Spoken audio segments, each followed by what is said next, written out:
confidence can be learned. This is my mantra. And so many people just say things like, I'm just not naturally confident. That just doesn't come naturally to me. It can be learned. It's like any other skill.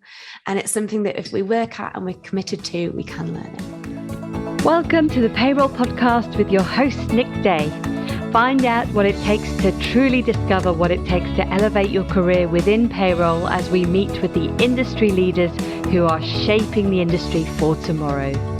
Hello and welcome back to the Payroll Podcast. My name is Nick Day, CEO at JJ Recruitment Group, specialist global payroll recruiters. And today it's a fantastic day because we are celebrating International Women's Day, which is all about commemorating the cultural, political and socioeconomic achievements of women. Hence, I am delighted to welcome today's guest, Rachel Gilfrin, who is a confidence and career coach who works with ambitious women to grow their confidence and propel their careers. So we've seen the propulsion of payroll careers really blossom since the pandemic, with new titles coming to the fore, such as payroll directors, amongst many other pathways as well. So I think it's a really exciting time to promote leadership within the community and really highlight the role that women play within the world of payroll. Believe it or not, International Women's Day has actually been observed since 1911, and the day marks a celebration of women encouraging people to come together and campaign for gender equality. Last year, the UN theme for International Women's Day was Women in Leadership, Achieving an Equal Future in a COVID-19 World. And we all know that COVID-19 had a huge impact on the world of payroll, with many women working many hours to ensure that the world continued to get paid. Well, this year in 2022, the UN theme is Gender Equality Today for a Sustainable Tomorrow. Well, today I'm joined by an absolute expert in this field, Rachel Gilfrin, who works with women on developing confidence in all areas of life. But she also works with businesses to improve and support gender diversity in the workplace.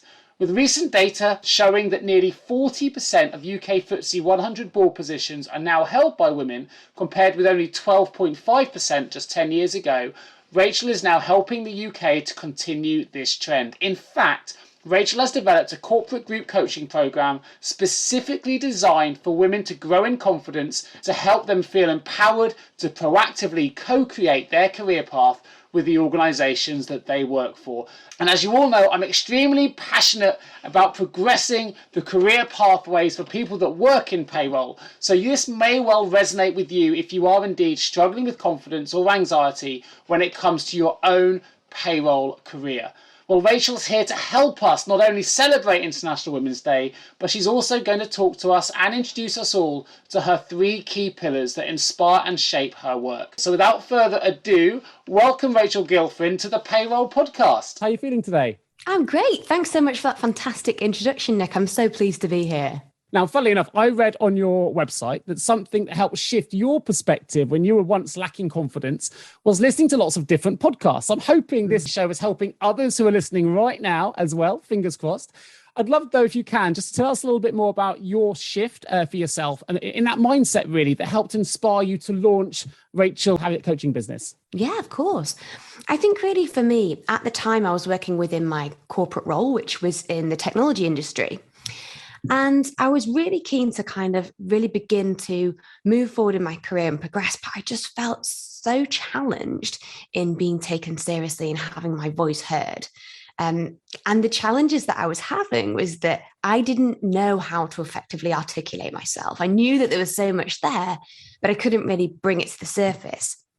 And the shift that happened for me when I started to look at, listening to different podcasts and understanding more about mindset was really just this comprehension of choice and decision, and the fact that we can make a decision to look at things in a way that positively contributes towards a goal or negatively detracts from it. And quite a lot of the time when our minds are on autopilot, what we're listening to is unfortunately limiting beliefs which are detracting from the goal that we're trying to get to. So that shift for me that really made me stop and think about the way I could change my approach was definitely all about looking at that decision. There must be people listening to this already, and there's only been a few moments into this podcast. I'm thinking, oh my God, Rachel was really anxious about being articulate. I mean, you sound so articulate. You've been on so many podcasts. You're now delivering coaching on this very, very subject. So What is it that helped you make that complete sort of 360 mindset shift from someone who was feeling anxious at the time to actually launching a business focused on delivering support into the areas, I guess, where you felt initially you had potential challenges? Yeah, absolutely. Well, you've hit the nail on the head. The reason that I wanted to start that business to support other women was because I'd had the challenges. I knew that I had so much more to offer, but I just didn't know how to get there. And I think that the challenges initially in articulating myself were all down to confidence. It was very much about really looking at believing that what I had to share was of value. Okay. And when I began working on that confidence, the articulation of where I wanted to go and refining my communication skills in line with that all came together really nicely, which I guess, you've kind of leaned towards this in the introduction, is where that 3 pillars come in, because it all starts with mindset and then building confidence to look at, okay, actually, maybe I can do this. And then the communication skills can be refined to such a fantastic level to really reach and resonate with people because those other 2 things are already in place. And for you, I mean, it is International Women's Day today. Clearly that you have a calling to really support women in particular. You've aligned yourself specifically to supporting women. I mean, the first line on your website, which I love, it hits you really straight between the eyes here. Is, ladies, unlock your potential. It's kind of the first line on your website, which I love. Why in particular, though, do you find that women struggle to be understood or seen at work, as opposed to men, or why have you particularly aligned yourself with the women's cause? Yeah, good question. Well, for me in the technology industry, it was very male dominated. I was, the only woman in the team when I first joined. Okay. And I think that what I learned throughout that process was that in order for me to become successful, I needed to turn up my masculine characteristics to try and fit in with that environment, rather than actually embracing some of my feminine characteristics that came more naturally to me. And what I found over the years and the work that I do now is that, particularly women are subjected to a lot of different behaviors, unwelcome behaviors. And some of these common workplace challenges that we have are things like, less access to high profile jobs, lack of senior sponsorship. So if we don't see anybody who is also a woman who has progressed, we just don't believe that's possible for us. There's a lot of things that happen in workplaces, unfortunately, still, such as microaggression and microaggressive behavior. And I kind of started to have a look at all these different experiences that women collectively were sharing with me that they were having. And I thought to myself, all of these things, it's sort of behaved as conditioning over the years. And when it comes down to it, they're just chipping away slowly at our confidence so that when a new role does come up, we don't have the confidence to put ourselves forward as women because there's all this conditioning about what is actually possible for us. So I think that particularly almost acknowledging and validating the challenges that women have is almost like a bit of a sigh of relief for them, because I think actually, yes, we have been through that. And I think that with organizations, they tend to look at creating a fantastic culture from the inside out, which is always great. But what they sometimes don't consider is the fact that this conditioning and this behavior that women have experienced is very likely to have gone on prior to this individual joining their organization. So you can create the best culture or the best environment that you want from that place, but we actually need to acknowledge that there's already some things there that have really enhanced how women tend to behave towards career progression. Do you feel, I mean, it's International Women's Day today, so there's going to be a lot of awareness out there, a lot of celebration, which is great. But you mentioned some words there, microaggressions being one.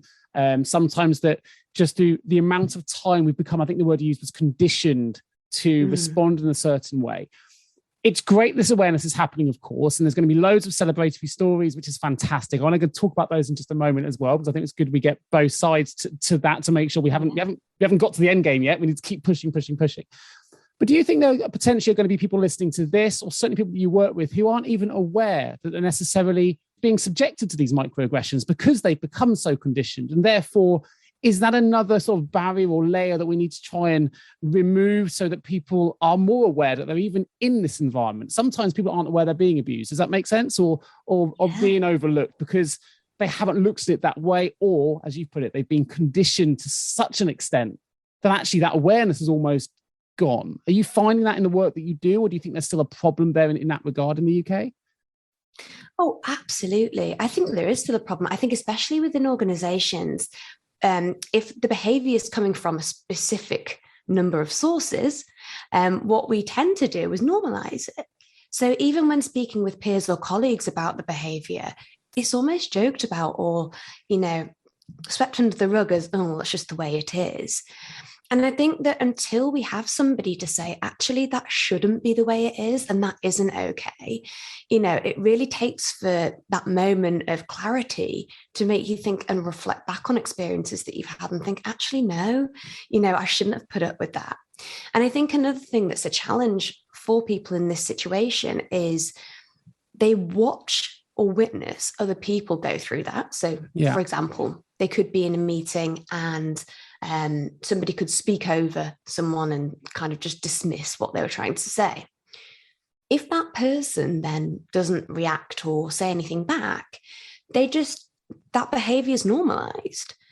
So what I'm trying to spread the message of as part of International Women's Day is all about calling out that behavior in a way that doesn't feel, confrontational, because it doesn't need to be. Sure. It's simply a corrective measure, calling out that behavior and calling out the behavior on behalf of others as well, who perhaps don't have the confidence to do that. Because when we start acknowledging it and calling it out, everybody else will begin to notice as well. Yeah, no, perfect. I'm going to read out some statistics from the recent findings that have been published 22nd February. Some really, really good statistics in here, really progressive statistics. However, I'm going to taint it a little bit because I still think we've got further to go. But it is International Women's Day today. And the good news is, as I mentioned in the introduction, we are seeing many organizations doing more than ever before to address gender diversity in relation to leadership roles in particular. And as I mentioned earlier, in the UK, we have climbed to second in the international ranking for women's representation on boards at FTSE 100 level. The new data shows nearly 40% of UK FTSE 100 board positions are now held by women, compared to just 12.5% just 10 years ago. The findings do demonstrate a major sea change in attitudes to getting women leaders to the top table of business in the UK, which is fantastic. And with women's board representations have also increased across not just the FTSE 100, which is now 39.1%, but the FTSE 250, 36.8%, and the FTSE 350, which is 37.6%. However, and we're going to see lots of success stories here, and rightly that we should, and lots of things, the government saying we're doing great work, and we are. However, I want to just sort of put a little underline here. It's really important that we continue to build on this success, that we continue to increase women's representation on boards and in leadership.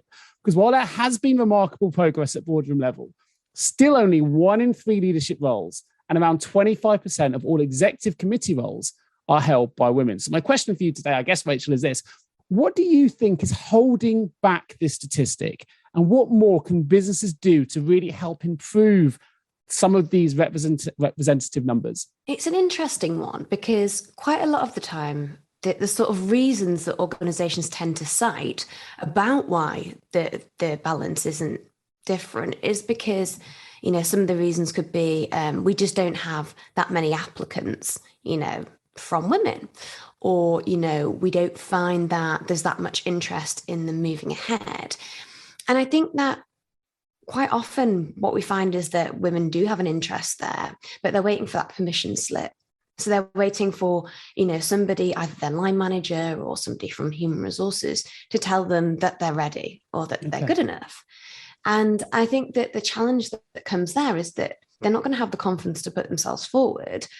It's a self-fulfilling prophecy that, the applicants that they're going to keep getting for these more senior roles won't have as many women there. I think that organizations' communication skills are absolutely key, because I'm such an advocate for people staying within the organization and making a career there, which is why I encourage co-creation of that career path within the organization.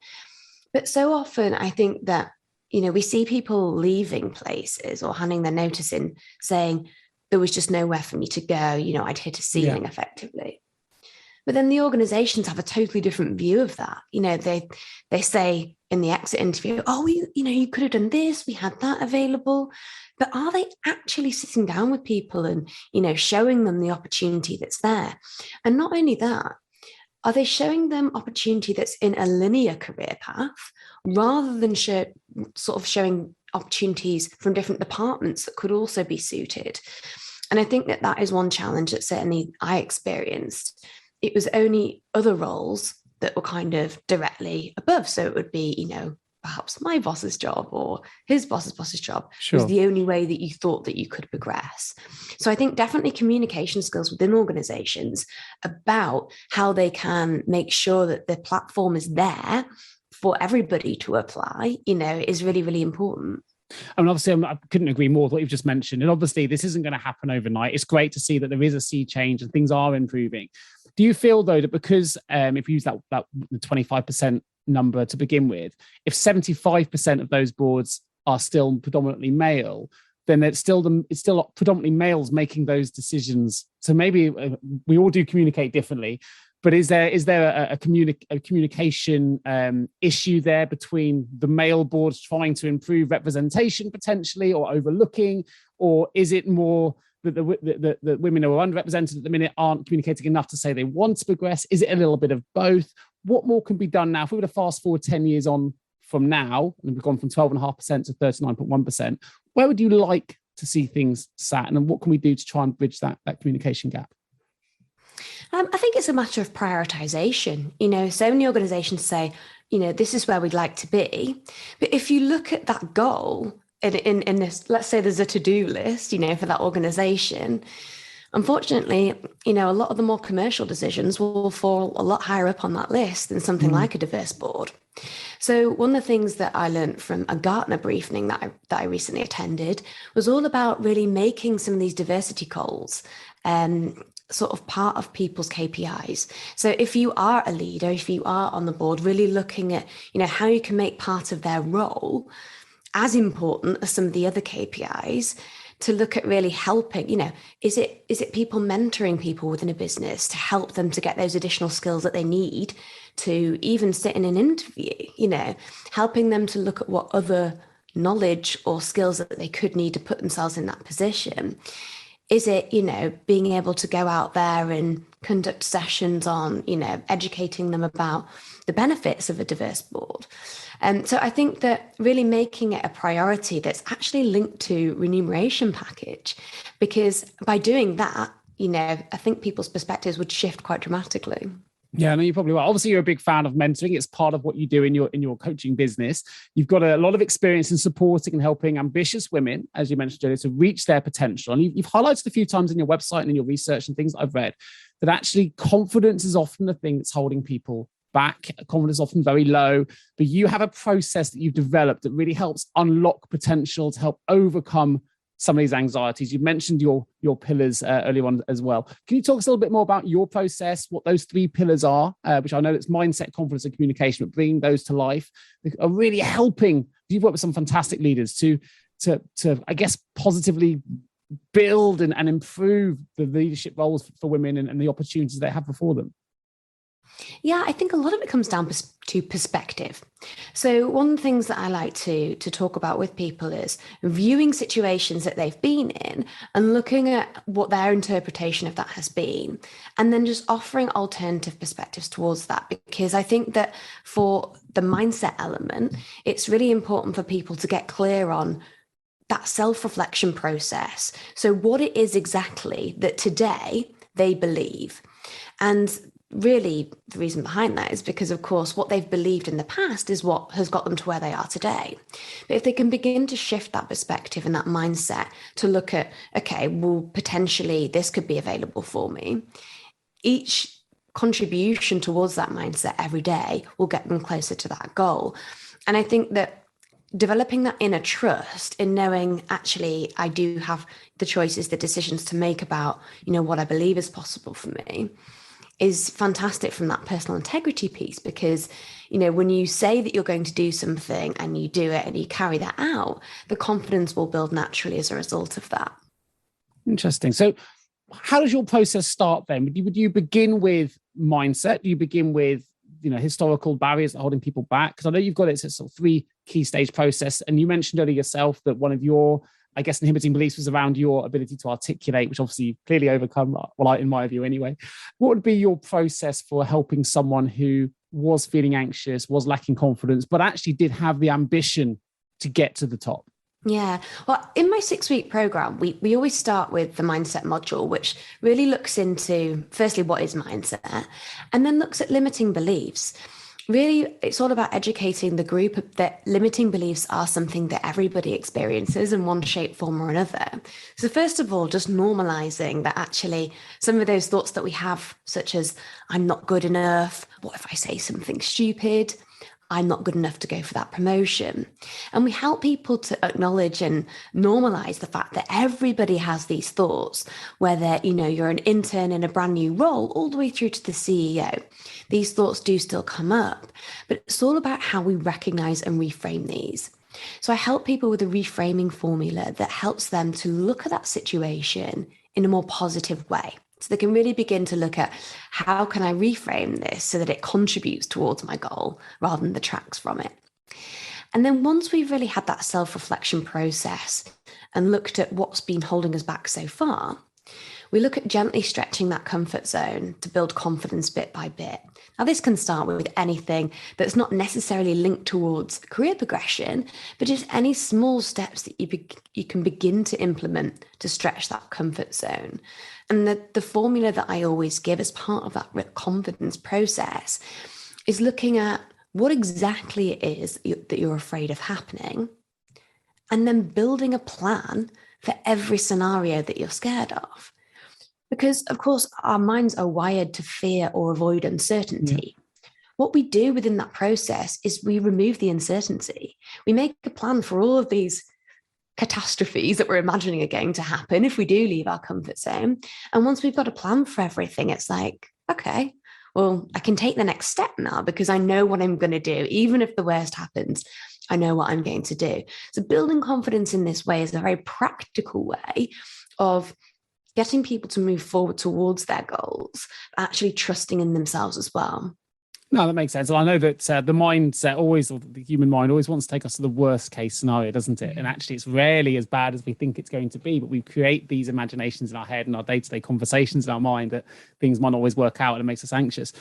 Interesting, again, finding out about your background, Rachel. I know that you had a mentor, you had some coaching yourself that led you to where you are. I'm a big believer in mentorship.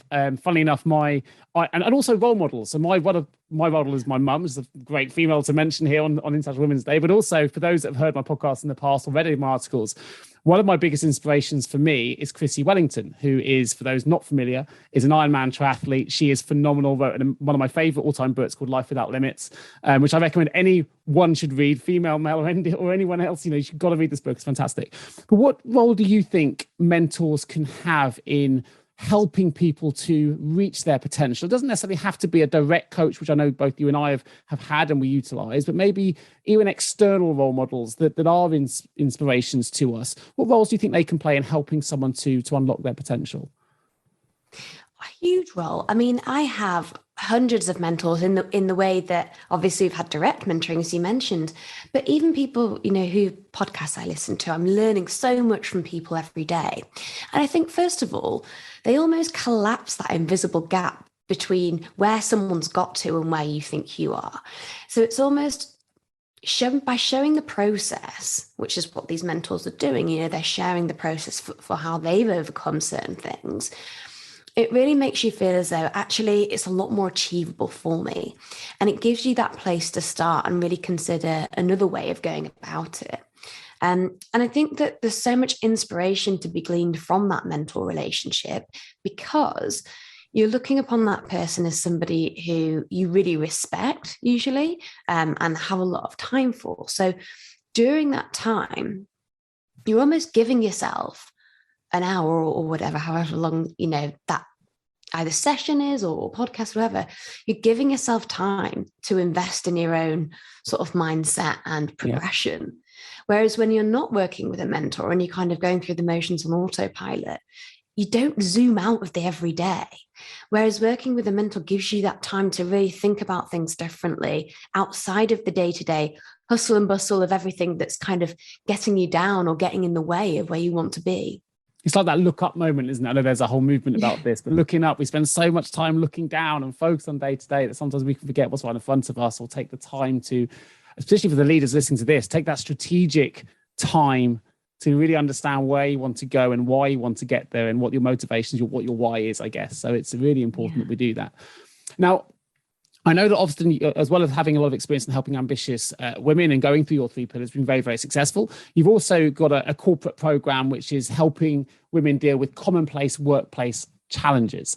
What are some of the common workplace challenges that you are seeing in the workplace, and what are the kind of things can we do to help overcome some of those challenges? Yeah, it's very much around being able to, the main thing that women come to me and say that they really struggle with is speaking up, being able to speak up and share their ideas in an environment where they feel like they're going to be valued. Now, of course, mindset has a lot to do with whether something's valued or not. And the likelihood is in a lot of situations, we feel as though it may not be valued, but that's a confidence thing. So very much, in terms of common workplace challenges, it's about changing that external perception that somebody else may have of you to show that actually, you do have all the skills and experience and everything to move yourself forward. And I think that, quite a lot of the time when we are looking at career development, there's a lot of frustrations that come up because people will say things like, well, I've done all this and I've done all that, but what they're not doing is sharing that with anybody else. So communication plays such a huge role because we're sat there saying, well, I've done all this, I've done all that, and nobody else knows. So being able to self-advocate for yourself is such an important area in terms of propelling your career that a lot of people aren't doing. So one of the things that I always get people to do who are going through the 6-week program is, sounds like a basic thing to do, but learn how to write an elevator pitch. So for any listeners who maybe aren't familiar with this term, it's very much an introduction that really talks about the benefits of you, what you're doing, and why you're doing that, and what value you can bring to it. And I usually use the example of, when somebody new starts in the office and they get shown around and you sort of swivel around on your chair and say, hi, I'm Rachel, working marketing, and yeah, it's great. And everybody does the same thing. And we never take this opportunity to say, I'm really passionate about this. I love doing this. And this is the reason why I'm great at my role. So what I want everybody to be able to do is to be able to really pull out all the reasons why they do what they do and they love it, and the reasons why they're great at their role. And by practicing introducing themselves in this way, it means that they're almost reaffirming that message to themselves daily, but also changing that perception around them and showing that actually they can begin to speak up and move forward in that way. Have you ever asked yourself, how can I recruit payroll staff effectively? Please don't give up on your recruitment project just yet. Here at JGA Payroll Recruitment, we appreciate the difficulties associated with attracting, recruiting, and retaining top payroll talent. We also understand just how costly a poor payroll hire can be. JGA Recruitment are a niche payroll recruitment agency who will partner with you to resource payroll candidates who will improve both the accuracy and efficiency of your payroll department. Contact us today on 01727 800 377 or visit jgarecruitment.com to find out more. No, I think it's a great idea, and it can help you in all facets of life as well, right? Not just in the workplace. And I guess a lot of it comes from having the confidence to show that passion. People have the passion, but as you say, are sometimes afraid to show it or to deliver it for fear of how it's going to be received or seen. But actually, I think if you do anything with passion, it's usually perceived and received well. Because people see you're passionate about something and you care about something, it automatically changes their mindset to go, well, whether I agree or disagree, I'm not really going to get involved in this because I'm just going to support it, because clearly they're more passionate about this than potentially I am, or let's just support it. So I think it's really, really good advice. What would you like to see more organizations do, though, when it comes to creating an environment where women can feel empowered? You mentioned about co-pathing, if you like, to help their career paths. So there are other things that you would say now, if there are leaders listening to this, which hopefully there are, who are managing big teams, what can they do to really support women to help them feel more empowered? Well, I think there's a few things. We kind of touched on the conditioning element earlier, and about how, we can't assume that because the environment that people are in now is positive, is safe, is supportive, that means that, that's translating, and that's something that is helping women to feel empowered. So I think really showing that you understand that people will have had other conditioning, they will have had other experiences in their lives, and communicating the fact that, that isn't something that's going to be replicated throughout. Another thing on conditioning, which I think that a lot of organizations don't necessarily consider, is conditioning from other parties within the organization. So, for example, if you've got somebody coming into the team who's worked for an organization previously where perhaps the only women in their team have been sort of in admin roles and they're in, client-facing roles, for example, the cultures that person may have absorbed from that place is very much around, passing work on and putting women into that position of supporting them rather than everybody supporting each other equally. So I think constantly when you are onboarding people, making sure that culture and the way that you are operating is made very, very abundantly clear from the first kind of week of them starting, really. And I think as well, when we look at organizations trying to support more women to get ahead, what we tend to see is sort of an early adoption within this, gender diversity and things like that. And there's a lot of people who are very pro that. And so when you do see people supporting or, advocating for others or trying to sponsor people to get ahead, that's fantastic. But there's other people within the organization that you'll notice that are maybe a little bit quiet and never actually get involved with these sorts of initiatives, or never actually volunteer to mentor, or just don't necessarily get involved. And I think a lot of the challenges that we have is those individuals don't think that any of this applies to them. It's like, yeah, I'm not from, a minority. I don't have, I'm a man who's been in this role forever and I know my path. And a very high percentage actually of people within organizations just aren't subscribing to understanding more about, diversity and inclusion as a whole, which is a challenge because whilst we can celebrate the progress that we're making with the people who are at the forefront of that, there's still these people on the ground who are creating, an environment that other people are working with them in. So not necessarily kind of celebrating the wins that you're having with those early adopters, but really looking at the organization as a whole and noticing which groups of people aren't necessarily getting involved or trying to help towards this goal.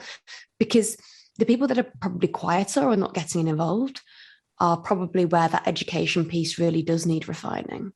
Yeah, that makes sense. Now, I have to mention as well, it's International Women's Day today. You've actually developed a specific coaching course to celebrate today as well, and to really help businesses, to help people, both on an individual and corporate basis.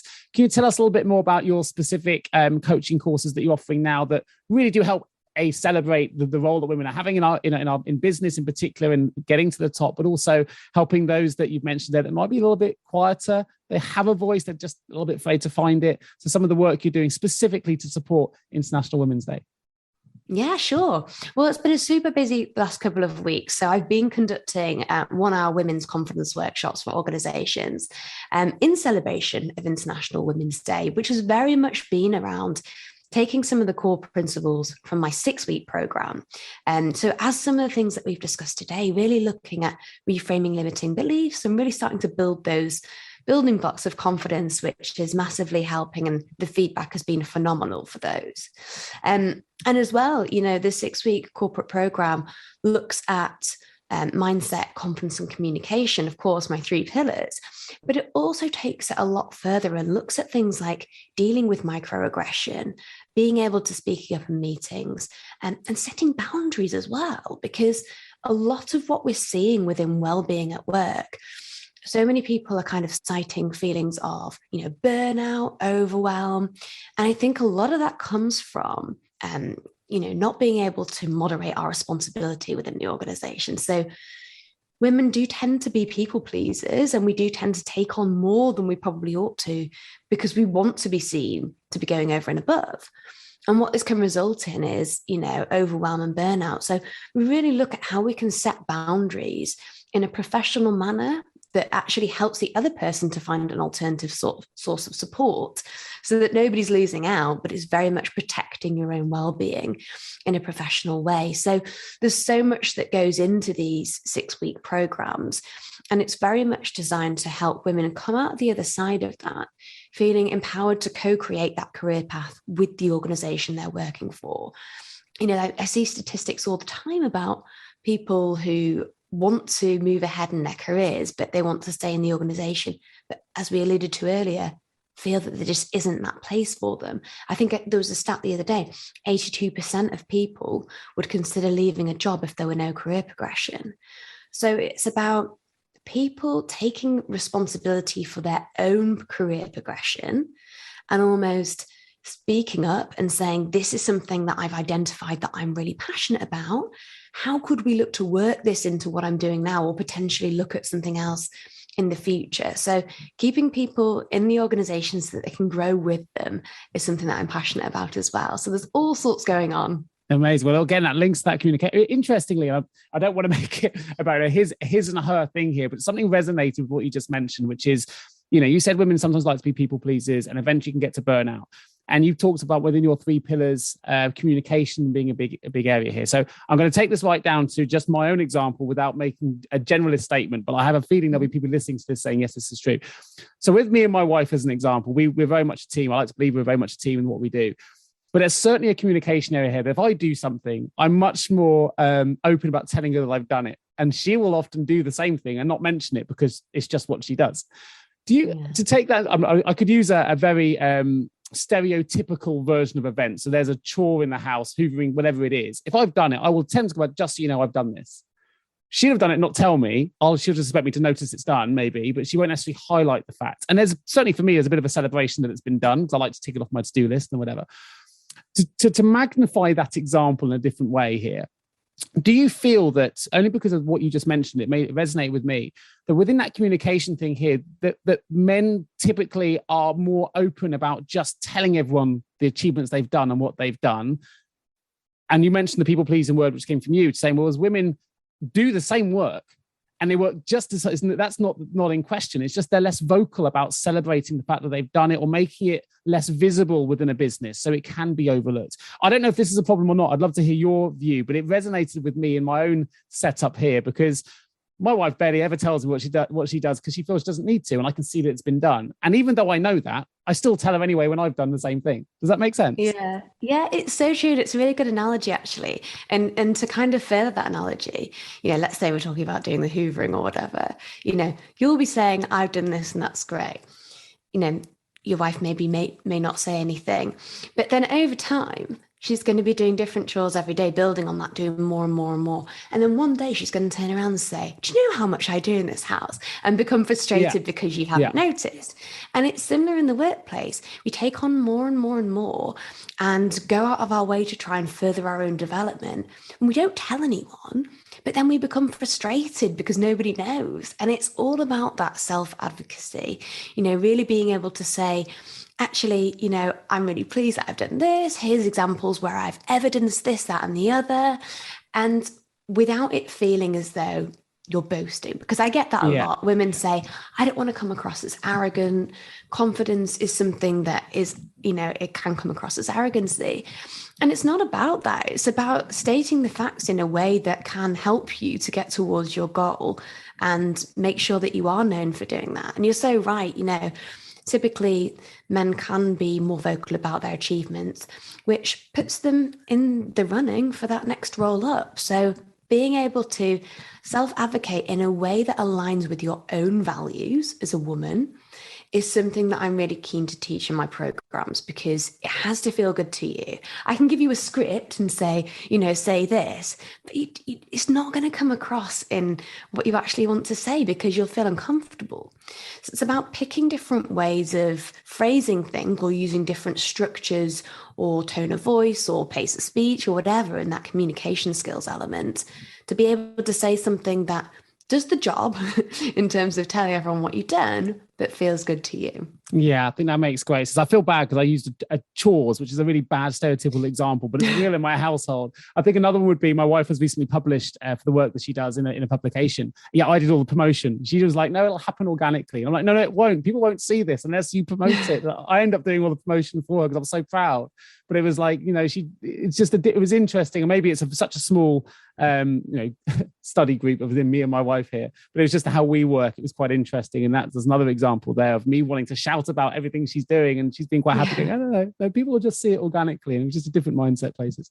Last question for you today, Rachel, is this. So we've had 2021 talking about promoting International Women's Day and being focused on women in leadership during COVID-19 times. 2022, we're looking at sustainability and the link there. If you could choose the UN theme for 2023, what would it be for International Women's Day? Oh, that's such a good question, Nick. I think it would definitely be something around communication skills, communicating your way to success, because it's a challenge for both individuals and organizations. And the challenge is that, it all comes down to perspective. We all think that we're doing things a certain way, that other people receive that in a different way. And one thing that we can't ever account for is someone's interpretation of what we've shared. We can never account for that, because all of their personal experiences prior to that, i.e. their mindset, is going to interpret that for them. So I think that understanding that process and being able to communicate with people effectively at all levels is going to be hugely significant in contributing to greater gender diversity, or certainly equality in the future. I think that's a brilliant answer and a great way to round off the podcast. So we're going to open the vault, some short, sharp questions, short, sharp answers. Entering the vault. So first question is this. In hindsight, what's the one thing you now know that you wish you had known when you began your career? Oh, without a doubt, I wish that I'd learned to value myself earlier on, 100%, but also understood how my mind worked. Understanding that actually limiting beliefs happen to everyone, the way your brain works is normal, would have massively helped me to propel myself a lot further along. Fantastic. If you can give one piece of advice to the world to help everyone working in the world of work right now, what would it be? Easy. Confidence can be learned. This is my mantra. And so many people just say things like, I'm just not naturally confident. That just doesn't come naturally to me. It can be learned. It's like any other skill. And it's something that if we work at and we're committed to, we can learn it. Amazing. Fantastic. If you had the opportunity now, what advice would you give a younger self just starting out in the world of work? I would definitely ask them to do a bit of self-reflection and try and understand, what their values are. So looking at things that they don't want to have to change or alter, they want to be able to have a compromise-free version of their lives, and try and live their life by those values. So really bearing them in mind with every decision that they make.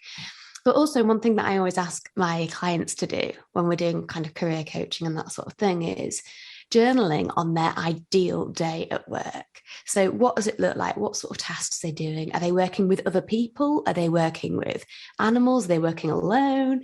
What does that look like? And I think it really helps people to begin to shape actually what they'd love to do. And even having that idea in mind, even if you're at the beginning of your career and you think, well, great, I've got my ideal day here. How do I make that happen? It doesn't have to be overnight. But by having that clear vision means that you're a lot more likely to be able to build steps to get there towards it, rather than somebody who hasn't got that vision. That makes total sense. Fantastic answer. But this last question here, I'm going to have one question after this specifically for International Women's Day. But before we get there, what's the guiding principle or behavior that you've seen in every leader that you would consider great that you've worked with? I think integrity. I think that, integrity is so hugely important, and humility as well, because being able to have people trust you, and know that you're going to deliver exactly, what you've promised is so hugely important, because with a lot of leaders, I think that if you're in a large organization, it can often feel as though they've got their own motives for delivering to you what they're delivering. And it sometimes feels like they can be misaligned with our well-being. I know that's personally happened to me, Sure. The motives that leaders have had haven't necessarily had my best interests at heart. So being able to kind of display humility and integrity in that way, I think helps to kind of collapse that hierarchical gap between a leader and you. No, well, I love that answer. My answer would be trust. And I think they're pretty closely aligned between trust and integrity. So you've fully had me with that answer. So I fully agree. So last question is this: International Women's Day. If there was a woman or women in your life that you would particularly like to celebrate today, who would they be and why? So I'll choose a mentor in this one from my personal life, actually. A mentor I really admire is Carrie Green, and she's somebody who set up the Female Entrepreneur Association, and somebody who has so many guiding principles throughout the work that they do that resonate with just everyday people that have the same struggles. And by being such a relatable leader, I would definitely want to celebrate her. And someone from my personal life, I would say my sister. My sister is called Thea, and she is somebody who always believes in me, no matter what I'm doing. There's just no question in anything that I do that I won't achieve it. And I think sometimes she believes in me more than I do myself. It's like I'm going to say, that something that happens every day, I don't know, that the sun's going to come up. It's like, all right, yeah, you're going to do it. And so I would massively celebrate her and encourage her to believe in herself in the same way as well. Fantastic. Well, in a minute, we're going to find out exactly where we can find out more about you, but I'm going to take the opportunity, because it is International Women's Day, to give a shout out to the one inspiration in my life as well, who is a woman, which is my mother, who, despite being homeless at 15, is now a CEO. So is one of those great statistics of CEO of her own company, which is the largest baby franchise in the UK. It's actually in 28 countries now as well. She went back as a mature student at university in her 40s, now has a PhD. So she did all of her education later, despite being told she'd probably never amount to anything. So I have an opportunity to say shout out to her, because she inspires me every day, and it's a great opportunity to do so. So some fantastic women out there doing some great work, and if we can't celebrate them at the end of a podcast, then you never can, right? So that was my little absolutely. shout out to her. That is such an inspirational story, and I think that we should be celebrating. We should be celebrating everything that people are doing in their day-to-day lives, and looking at not only celebrating those people, but looking at how we can support other people to achieve the same or different results that they would want. Absolutely agree. So for those that are listening to this right now, and they want to find out more, they want to maybe engage in your amazing coaching courses. And by the way, it's a fantastic website. There's blogs, there's about me, you can book in for some direct chats and bits and pieces. And the link will be in the show notes, which is rachelharrietcoaching.co.uk. So I'll put that link in the episode notes. Are there any other particular links that you'd like to highlight today, Rachel, for our audience? So within the website, there is a corporate coaching section, which has a bit more information about my 6-week program that we've talked about today. So definitely check that out and see if that resonates. Also, please do connect with me on LinkedIn. I'm always looking to gain new perspectives about challenges that people are facing, and look at how I can continue to tailor my options for courses to make it as relevant as possible for people. So definitely connect with me on LinkedIn. My name is Rachel Gilfrin. And of course, the spelling of the name will all be in the show notes, so you don't have to be thinking, what on earth is that name, which I often get as well. So that's great. And finally, as well, I do have a podcast myself, which is called the Achieve With Me podcast. And that's very much aimed towards women who are career focused and want to build their confidence and communication skills. So lots of exciting topics covered there. Amazing. Fantastic. Well, I'll make sure all of those links are in the show notes. If you are listening to this now and you want to find out or link in directly with Rachel, go to the show notes. You can link in directly. I'll also include your Instagram handle as well there, Rachel, for those that want to follow you on Instagram. Please remember that if you have a payroll-related vacancy that you need some support with, then please do give myself a call. I'm the founder of JJ Recruitment. We're a specialist payroll recruitment firm. You can reach either myself or any of my colleagues at jjrecruitment.com, or give any of my team a call on 01727 800 377. Just leaves me to say, I hope you're all celebrating a wonderful International Women's Day today. Please make sure you let all the women in your life know that you want to celebrate their successes and what they've done for you, if they've inspired you in any way. And I just want to say a huge thank you to Rachel for joining me today. Well, thank you so much for having me on. It's been a fantastic way to celebrate a great day. So thanks, Nick. My pleasure. I look forward to being in the next episode real soon. Thank you so much for tuning into the Payroll Podcast with Nick Day of JGA Recruitment. If you need help with a current payroll vacancy, then please get in touch with Nick and his team. All contact details can be found in the episode notes. In the meantime, to make sure you never miss a future episode, please subscribe to the show through any of your favorite podcast channels. Till next time.